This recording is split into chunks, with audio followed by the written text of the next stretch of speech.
Hello everyone, আসসালামু আলাইকুম। আমি আজকে খুব সহজে একটি মজার নাস্তা তৈরি করে দেখাবো। আর আমার চ্যানেল নতুন হলে সাবস্ক্রাইব করে দিবেন। আজকে আমি একটি মজার নাস্তা বানাবো। মজার নাস্তা বানাতে আমার যা লাগবে, আটা বা ময়দা এগুলো আমি নিয়েছি। লাগবে তেল, পরিমাণ মতো লবণ, নারকেল কুচানো, আর নিয়েছে চিনি। এগুলো দিয়ে আমি বানাবো। প্রথমে আমি আটা বা ময়দা যে কোনো একটিকে আমি মাখিয়ে নেব। মাখিয়ে নিতে লাগবে আমার লবণ, পরিমাণ মতন তেল। এগুলো দিয়ে আমি মিক্স করব ভালো করে। আমি এভাবে ভালো করে মিক্স করব, লবণ আর তেল দিয়ে ভালো করে মিক্সার করে দেখবো এই মতন একটা হয়েছে, সাথে সাথে ভেঙে যায়, তখন বুঝবো হয়ে গিয়েছে। তারপর আমি পরিমাণ মতো পানি দেব, পানি দিয়ে মাখতে হবে। পানিটা একবারে দিবেন না, আস্তে আস্তে একটু একটু করে পানি দিবেন, যাতে সুন্দর করে একটা ডো তৈরি হয়। এখন আমার পানি পরিমাণ মতন দেওয়া হয়েছে। এখন ভালো করে মিক্স করতে হবে। যত ভালো করে মিক্স করবো ততই আমার নাস্তাটা মজা হবে। এখন ভালো করে মিক্স করব। আমার আটাটা ভালো করে মিক্সচার হয়েছে। এখন আমি এটা দিয়ে নাস্তাটা তৈরি করব। এখন একটু ডো নেব, নিয়ে রুটিটা বানিয়ে নেব।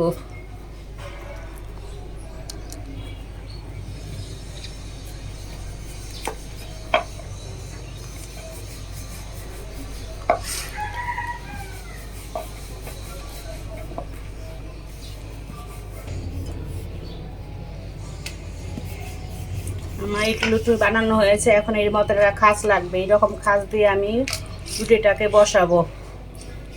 বসায় একটু নারকেল দেব, এভাবে একটু নারকেল দেব, আর দেবো একটু চিনি। নারকেলের চিনি দুইটা একসাথে দিলাম, দিয়ে তারপর মুখটা বন্ধ করব। বন্ধ করে তারপর পিঠাটাকে আমি তৈরি করব।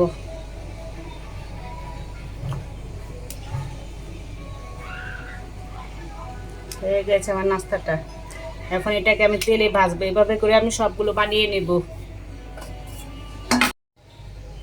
এখন আমার সবগুলো হয়ে গেছে। এখন যা আছে বাকিটুকু আমি সব ছেড়ে দিলাম একবার সাথে দিয়ে। আপনার যতটুকু মিষ্টি খাবেন ততটুকু চিনি দিয়ে নেবেন, দিয়ে ভালো করে পিঠাটা বানিয়ে নেবেন নাস্তাটা।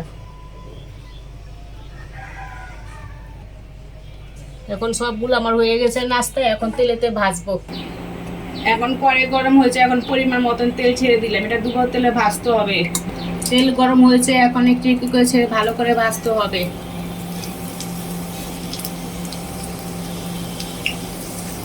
এখন একটু চুলাটা কমিয়ে দেব, যাতে সুন্দর করে ভাজা হয়।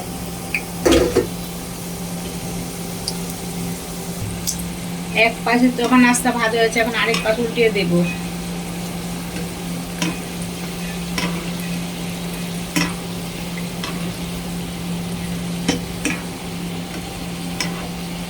ভালো করে ভাজবো।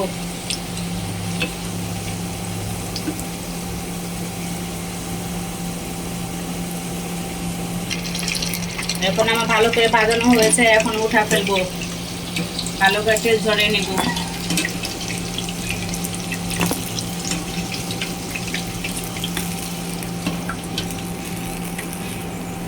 এখন এভাবে সবগুলো বানিয়ে নেব।